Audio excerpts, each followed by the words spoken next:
A Walmart cashback support ticket marked as closed means the request has been completed in Walmart's support system, but it does not always mean the cashback issue has been resolved.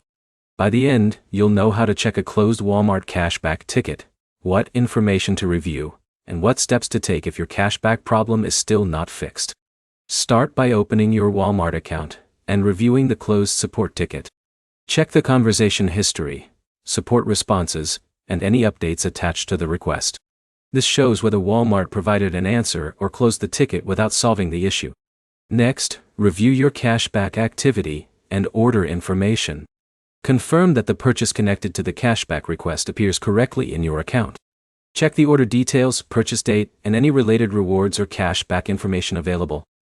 If the cashback amount is missing or incorrect, collect the details before contacting Walmart support again. Include the order information, the date of the purchase, the cashback issue you are seeing, and any previous support ticket information.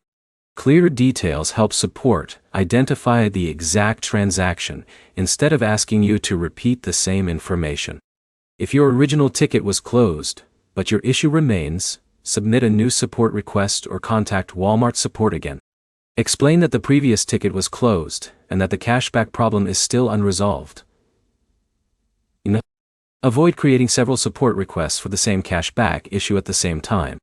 Use one detailed request so the support team can follow the complete history. You should also verify that you are signed into the correct Walmart account.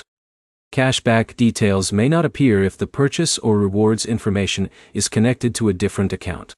If you are checking through the Walmart app, make sure the app is updated and displaying your account information correctly. App issues can sometimes affect what information you can see. Keep screenshots or records of the cashback issue, order details, and support messages. These details can help explain the problem if you need additional assistance. The main points are simple. First, a closed ticket only means the support request is finished in the system. Second, check your order and cashback details carefully. Third, contact Walmart support again with complete information if the issue continues. Your next step is to review the closed ticket, verify the purchase details, and submit a follow-up request if your cashback has not been corrected. If this guide helped you solve a Walmart cashback issue, like the video and subscribe for more practical service troubleshooting guides.